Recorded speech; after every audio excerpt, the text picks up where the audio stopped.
Michelle Obama has a still-living mom, Marion Robinson. The matriarch is not a household name like her daughter and son-in-law, but she's a vital part of the family. Marion also lived in the White House during Barack Obama's presidency. Now she's telling her story, as is Michael herself, and it's an absolutely fascinating one. There were lots of photographs taken of the Obama family during their time in the White House. Barack, Michelle, and their young daughters Sasha and Malia were the subject of endless international interest, but there was often another person in the photos who many people overlooked: Marion. Despite all the attention her family got, Marion kept herself out of the spotlight and avoided interviews very often. Michelle's mom told CBS This Morning in 2018 that she avoided the media over fears that she might say the wrong thing and jeopardize her daughter's career. There was no doubt that Marion was in a difficult position once her son-in-law became president. Not only was there the risk of accidentally making a folks pass, there were all the problems that come with suddenly starting a completely new life when raising her kids. Marion had enjoyed a very different life with her husband in a small apartment in Chicago's South Side. After her son-in-law was promoted to the highest office in the land, Marion suddenly got to live in luxurious dwellings where her every need was catered to. After all, the White House contains, among other things, a bowling alley, a gym, a music room, and a team of the world's best chefs. It would be a culture shock for anyone, right? Would you give up your privacy to live with your family in the White House? That was the dilemma Marion faced once Barack Obama was inaugurated, and Michelle became the First Lady. Of course, we know what she decided on in the end, but only recently has she revealed the hows and whys.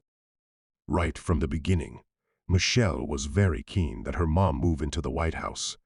Indeed, she wrote about this in her 2018 book, Becoming.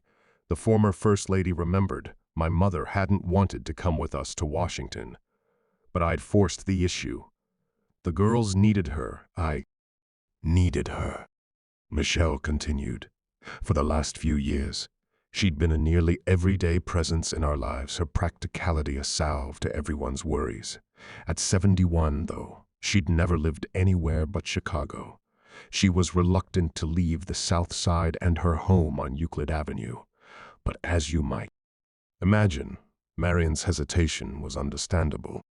According to Michelle, I tried to explain that if she moved to Washington, she'd meet all sorts of interesting people, wouldn't have to cook or clean for herself anymore, and would have more room on the top floor of the White House than she'd ever had at home. None of this was meaningful to her. My mother was impervious to all manner of glamour and hype. That being said, Marion did plenty for her family without moving in with them, while Barack and Michelle were busy with running a presidential campaign.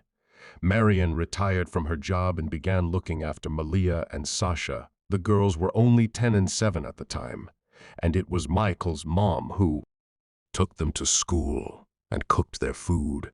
Barack wanted Marion to live in the presidential abode as well. In 2018, the president-elect told CBS 60 Minutes, "She's just been an unbelievable support for all of us during this process. And you know, she likes her own space. Marion doesn't like a lot of fuss around her, and, like it or not, there's some fuss in the White House. But we hope that she comes." Michelle asked her brother Craig to try and convince Marion to move. That's because she figured her mother was more likely to listen to him. In fact, Michelle suspected that he might be the favorite child. During a 2018 interview with Good Morning America, she joked, "I am the First Lady, but my mother is like, when is Craig coming?" Though Craig and Michelle were always close, in 2018, the former First Lady's brother told the New York Post newspaper, "She played sports with me, rode bikes with me.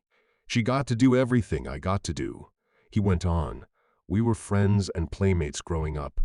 I would make sure she was included or taken care of before I could start enjoying myself."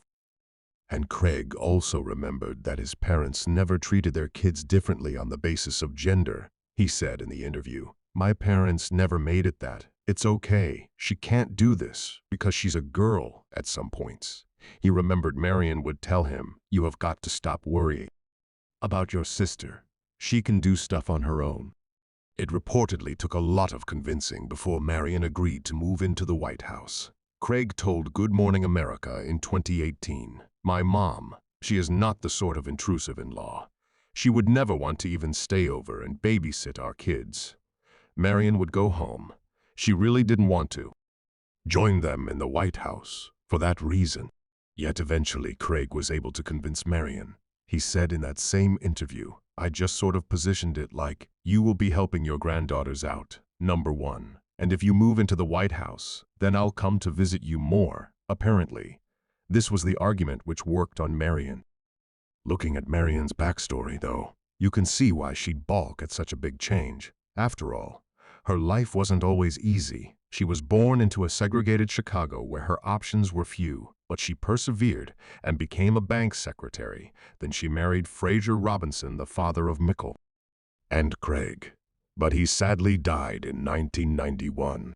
Fraser was only 55 when he passed, and his death had a huge impact on the family. Michelle wrote in Becoming That in the aftermath, "The three of us sat downstairs at the kitchen table, spent and sullen, now our misery provoked all over again by the sight of the fourth empty chair. Soon we were weeping." But it was a comment from Marion which got them out of it. Michelle remembered that as the whole family cried, Marion said, "Look at us," but with a touch of lightness in how she said it. After that, Michelle wrote that we started to titter and crack up, collapsing finally into full-blown fits of laughter. "I realize that might seem strange, but we were so much better at this than we were at crying." Marion was as that one event proved vitally important to Michelle and her family. No matter what, the First Lady needed her around, but there were still some obstacles along the way. Michelle wrote in Becoming, "My mother would end up staying with us in Washington for the next 8 years. But at the time she claimed the move was temporary, that she'd stay only until the girls got settled." The media was quick to report on the new development of Marion moving in. When the news broke in January 29, the New York Times newspaper described Marion as a loving, tough-minded matriarch who rarely shies from speaking her mind, and it added that she was the bedrock of the Obama family. But Marion remained adamant that she wouldn't stay in the White House permanently, even though her family was there for the long haul. In April 29, she told Essence magazine, "I love those people, but I love my own house. The White House reminds me of a museum, and it's like, how do you sleep in a museum?" Yet, as we know, Marion ended up staying in the end. But what tipped her to make the move? Well, the matriarch explained her reasoning once Barack Obama's run as president was done.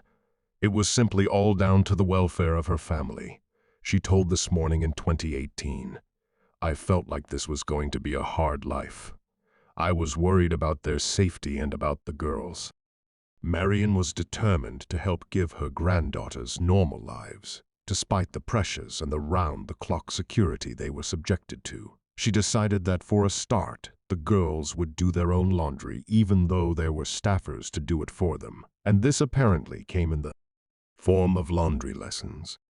During the interview on This Morning, Michelle talked about everything Marion had done. She said, "I mean, you think about my girls were being driven around in a motorcade of 3 cars with at least 4 grown adults with guns in each of those cars, and I just thought that that's an unnatural way for a little second grader to go to school. Well, Mom would ride in the car with her to make it feel like a regular carpool." Marion was apparently very proud of how her grandkids adjusted to life. As the first daughters, in a November 2020 episode of Michelle's self-titled podcast, she said, "I think the girls did really well with what they had to deal with. They pretty much just went about their schoolwork as just a normal child, even though the Secret Service was standing outside their door." And Marion ended up getting along very well with the White House staff. Michelle said in the This Morning interview, "She had a stream of people, the butlers, the housekeepers. They would all stop by. Grandma's room was like the confessional.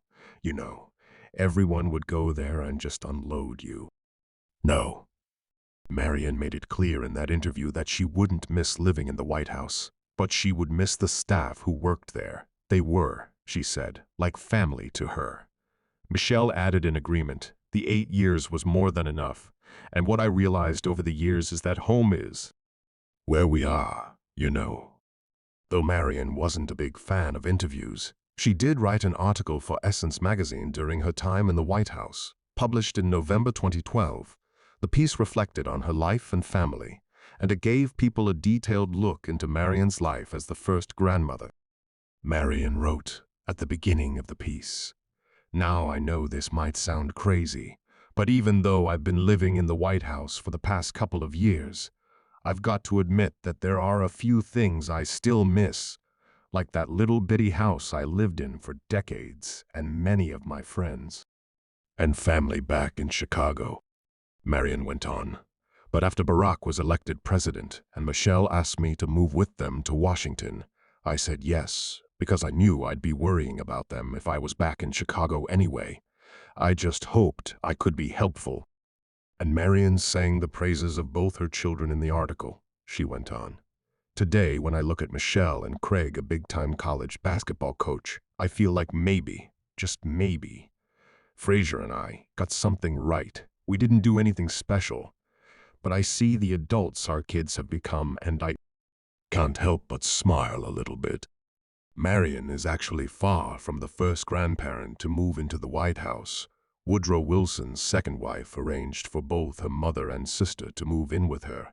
For their part, Ulysses S. Grant and Harry S. SAS, Truman likewise had older in-laws sharing the house with them, have really redefined the role of grandmother-in-chief, however. In fact, Marian even accompanied her daughter and granddaughters to China in 2014. There, she proved herself indispensable, not just as Michelle's mother, but as a diplomat, too. In China, people were impressed with the care and attention she paid her family. Later, with President Xi Jinping. Elsewhere, Marian got to tour the Forbidden City with her family. According to The Independent, Michelle told the Chinese president, "Being able to see my mother, who doesn't get to travel internationally, often walk through that ancient city, and to see her excitement and wonder is a moment that I will treasure forever." Marian could reportedly be overheard saying, "Oh, dat."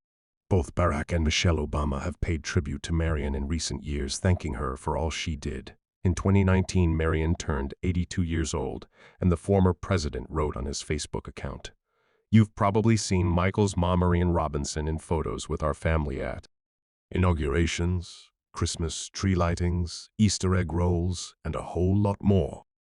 Barack went on, "But what you haven't seen is the way she's been there for us every day, not just for Michelle and our daughters, but for me too. I've always appreciated her steadiness, her perspective, and the way a wisecrack from her reverberates around the room. Happy birthday, Marian. Here's to many more." And for Mother's Day that year, Michelle shared some of her memories of Marian with People magazine. She wrote, "Growing up, she was willing to endure endless questioning from me. Why did we have to eat eggs for breakfast? Why do people need jobs? Why are the houses bigger in other neighborhoods?" She didn't chide me if I scrapped with some of the neighbor kids or challenged my ornery grandfather when I thought he was being a little too ornery.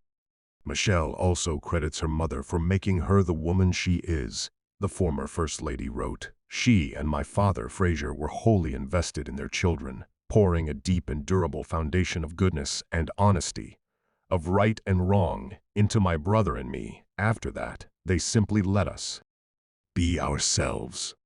Will we see Marian in the White House again? Almost certainly not, since Barack has used up both of his terms in office, and Michelle is adamant that she never wants to be president. But during her time there, she went down in history as one of those incredibly important people who help out from the sidelines.